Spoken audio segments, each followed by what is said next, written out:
This is about symmetry, and let's start with the very simplest kind of symmetry, reflection symmetry.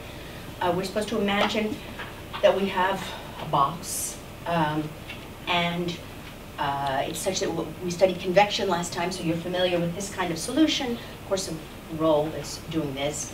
We imagine that there's the box, there's no difference between left and right, and we say that this, this flow here, shown by the arrows, is symmetric, and that this one here is anti-symmetric. Now, you might be used to, you probably are used to thinking of symmetric as is synonymous with even, and anti-symmetric as synonymous with odd, right? But you will see that that is not exactly the case. If you look here, this symmetric field, the vertical component is indeed symmetric. That is to say, on the right you're going down, and on the left you're going down. I mean, it is even, right? You're going down on the right and down on the left. But if you look at the horizontal component in this roll here for x negative, you're going to the left, and here you're going to the right. So that sounds like odd. That is to say, the horizontal component of the velocity is odd in x. You agree with that? Left versus right. And the vertical component is even with respect to x. So you see that symmetric doesn't just mean even, and anti-symmetric doesn't. Okay, and then let's go to this. If you look here, you'll see it's the opposite. That is to say, this anti-symmetric, I mean, I think you agree that it's anti-symmetric. If you reflect it in x, it does the opposite, and that's what we usually think of as anti-symmetric. And if you look here at the vertical component, indeed it is odd.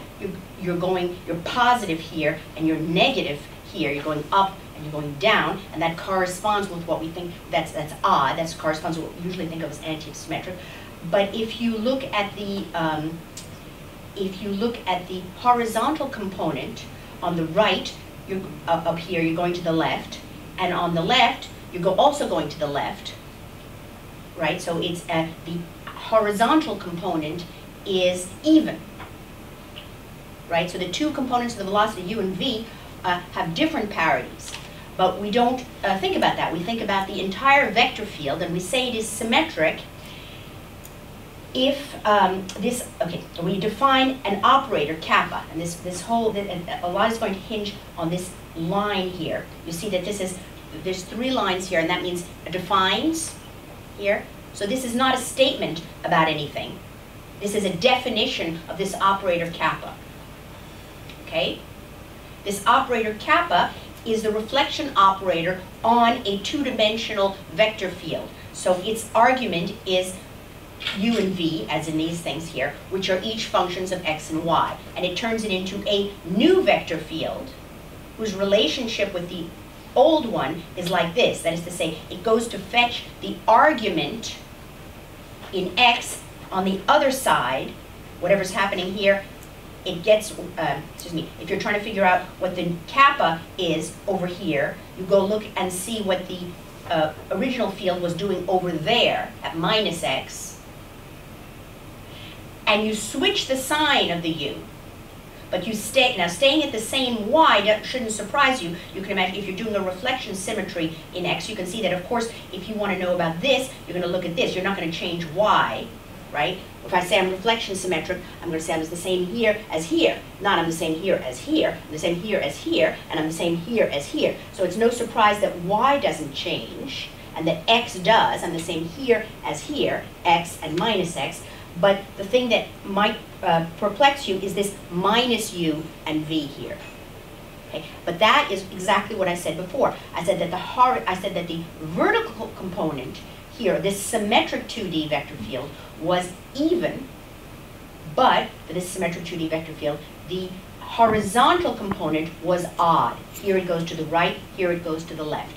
And that is embodied by this operator here, this minus u. That is so this is a definition of a reflection operator. Now, so that's a definition. Okay, but what about the properties? this being this field being reflection symmetric, that is synonymous with kappa on this field yields the field itself. And here, kappa on this field yields minus this field. Okay, that's not what's stated here. What's stated here is a definition of kappa.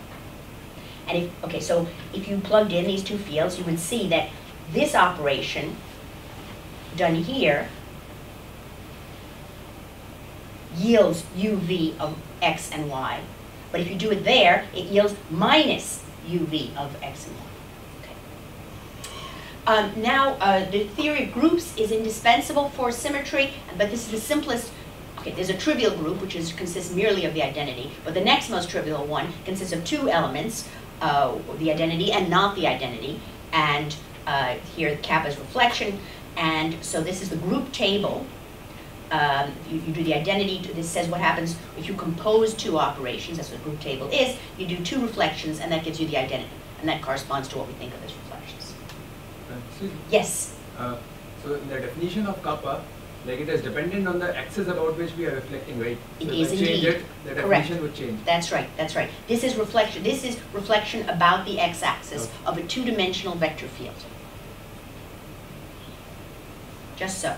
And indeed, we can define other reflection operators. Let's just go to scalar function, f. And this is what you're used to. If you have a scalar function, if you have merely a function x, and here's some function f. How do you carry out its reflection? Well, you take some x here. To find out what this new function is, you go to the value here, and you would, let's see, I'm going to be bad drawing here, but I'll do something like this, right? This f, this is kappa on f here, and this is f. Right, and so this is just saying to find what is kappa f at this place here, let us look at what is f at this place here. And that's what this definition says. To find out what kappa f does at x, let's look at what f does at minus x. Okay. So this is also a reflection operator. This one is defined only on 1D scalar, just regular functions. There's one dimension of x and one dimension of f.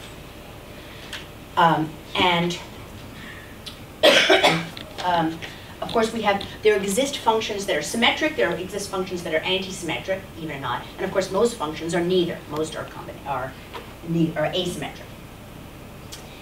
Now,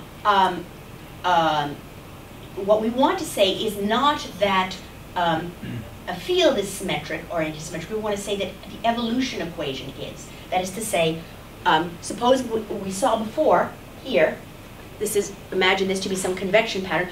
Imagine that the box is like that, it has reflection symmetry. That doesn't mean that this is ruled out. You could have something like this, even though the box is symmetric, and then some people say, oh, but how does it decide which one to go to, which way to go? And the answer to that is it's random. What you learn about, what the situation being symmetric tells you is that if this solution exists, then the opposite solution also exists. It doesn't tell you that this solution is excluded, that you can't do this, which does not respect the symmetry. It tells you that if there's a solution that does this, then there also exists a solution that does this. So now we see, you recall in the first class we talked about adding nonlinearities. We had x dot equals mu x minus x cubed and so on. We said that was more interesting. But now we see a little more why we're talking about nonlinearities. We're talking about multiple solutions. Linear problems in general, they have unique solutions when you've specified everything.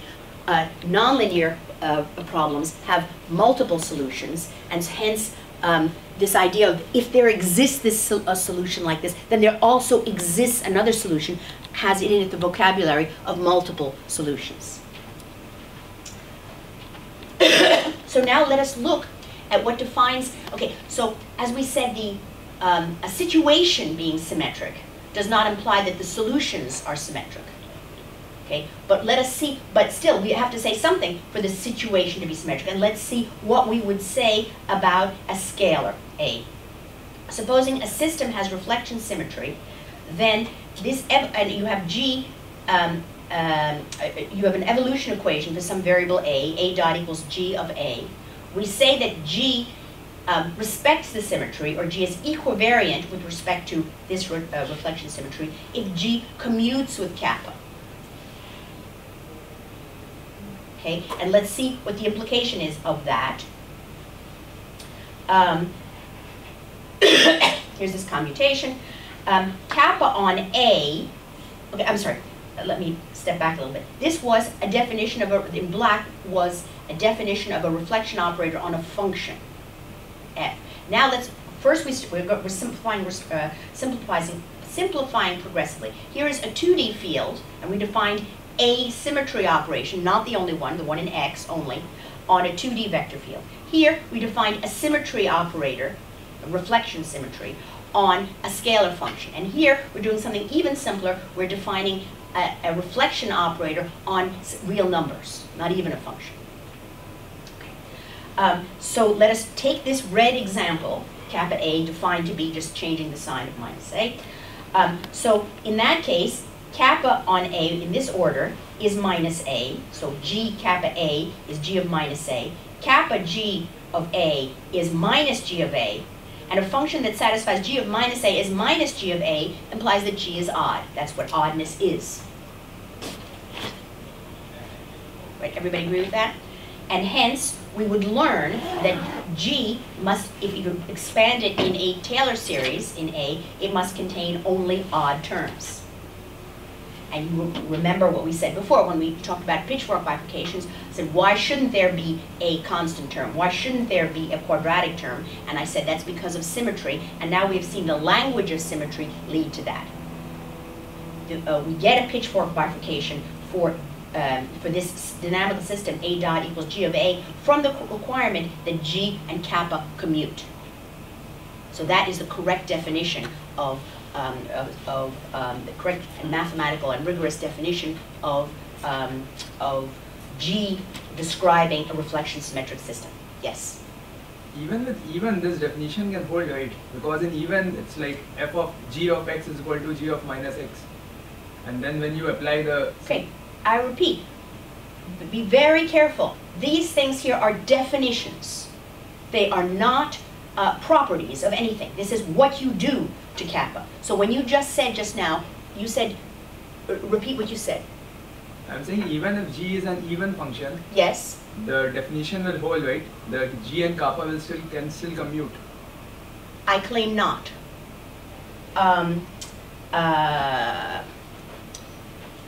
I claim not. Let's see. Oh, I hate doing things in front of people. You're saying that this will be true if G is an even function? Yep. Okay, if G is an even function, then it has a power series that is even thing. So we have G naught plus G2 of minus A squared, say, and so on.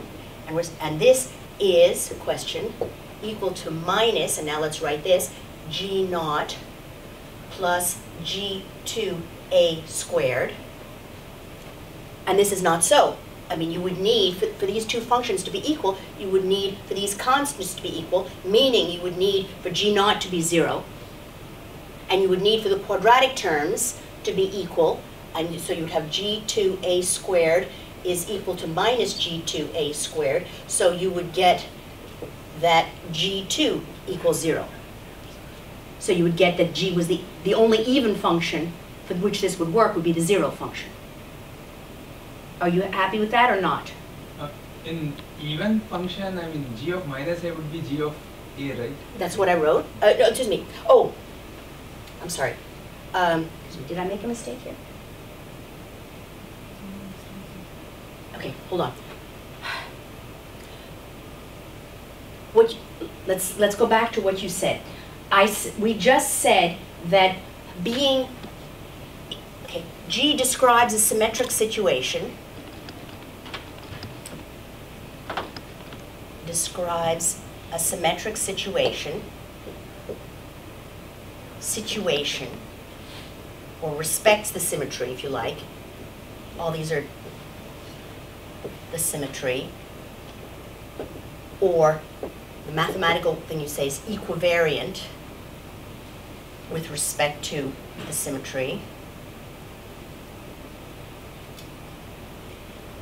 And that's true if this is true.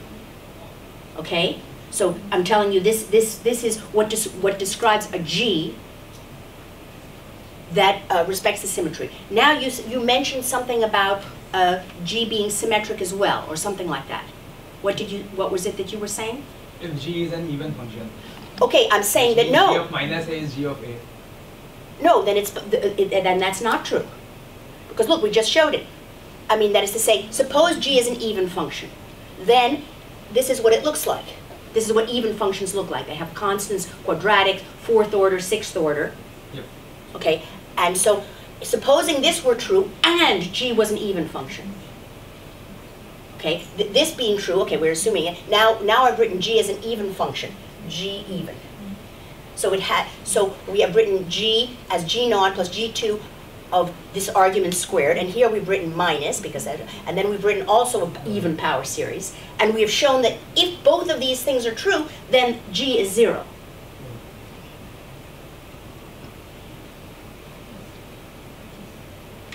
Okay, so is that really clear? Yeah, okay.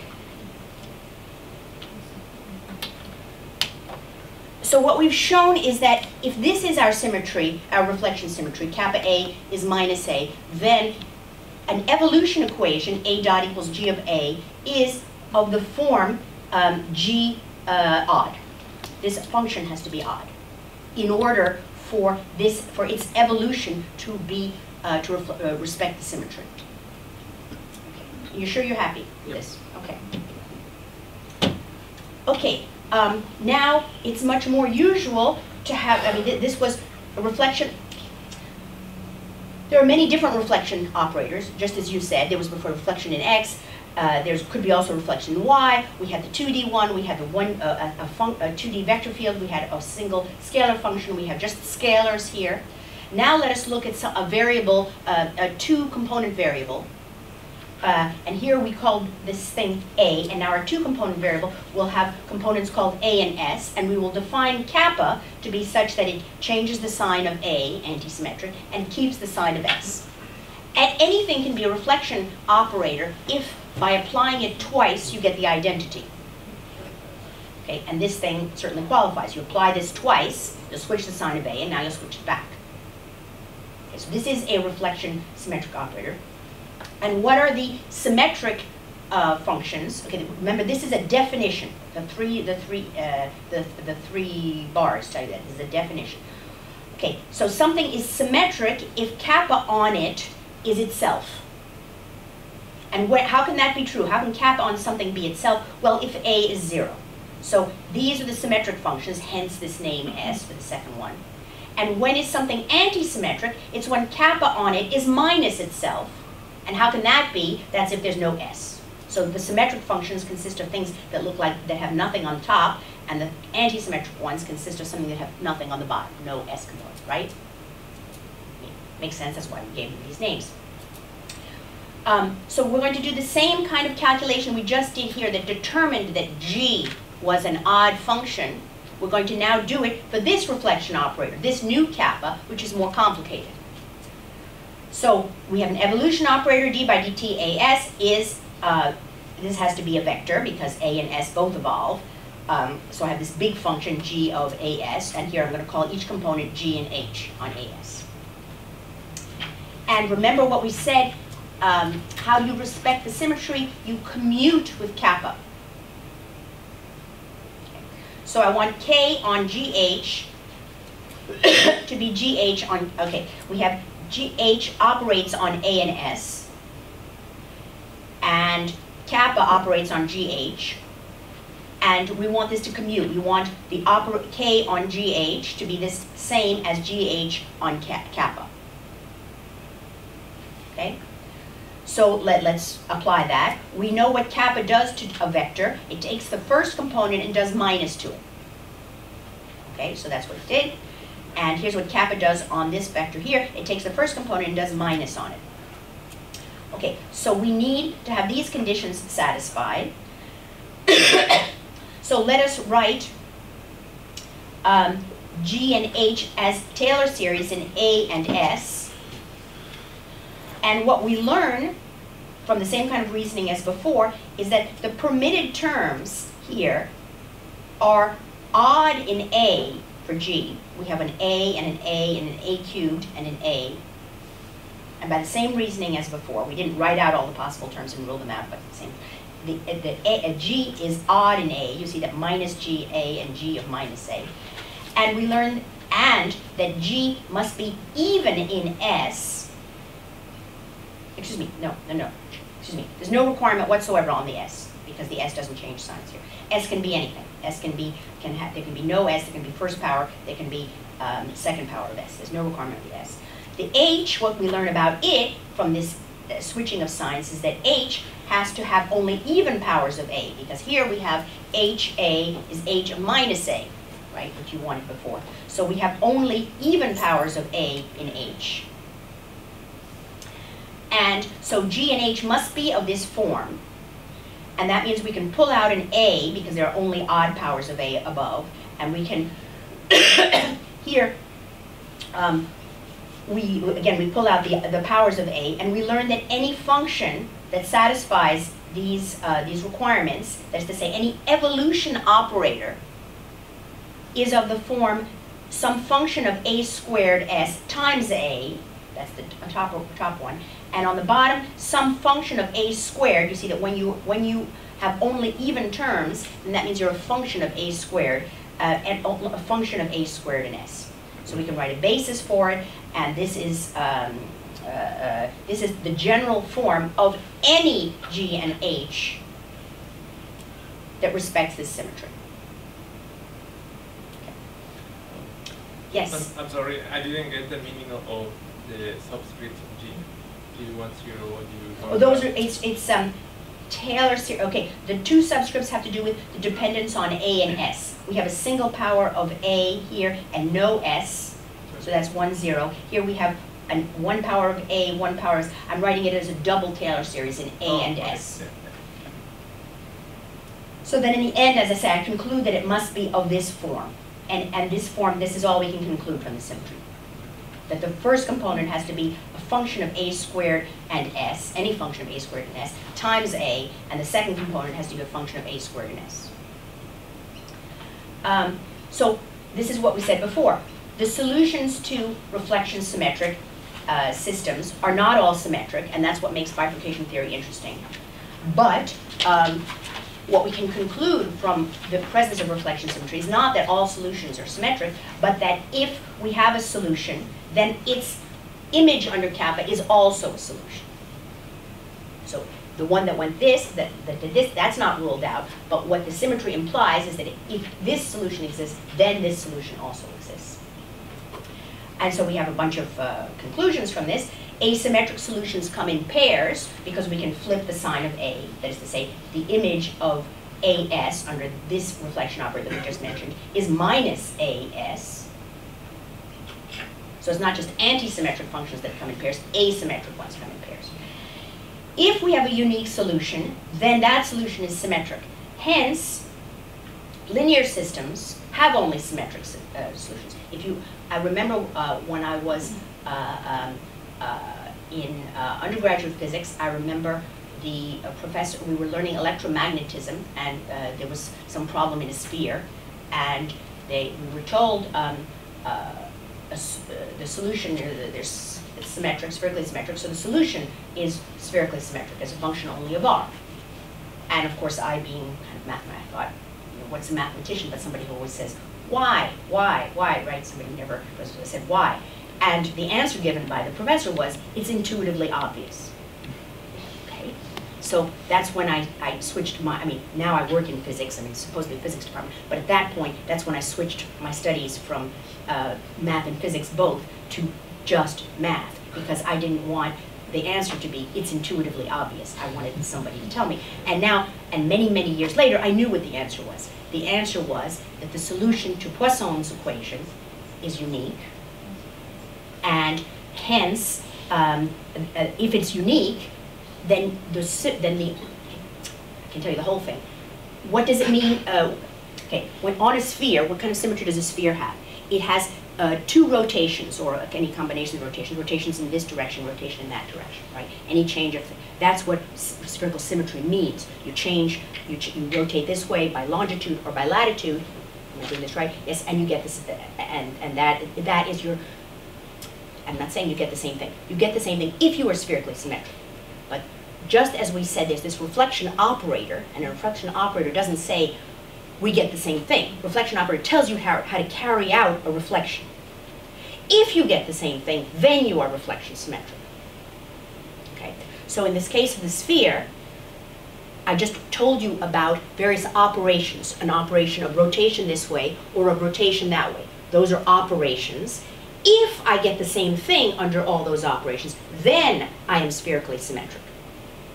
Okay? If I don't, then I'm not spherically symmetric.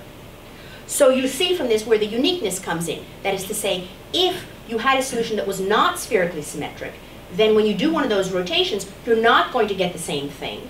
But spherical symmetry of the situation tells you that that is also a solution. So you now have two solutions.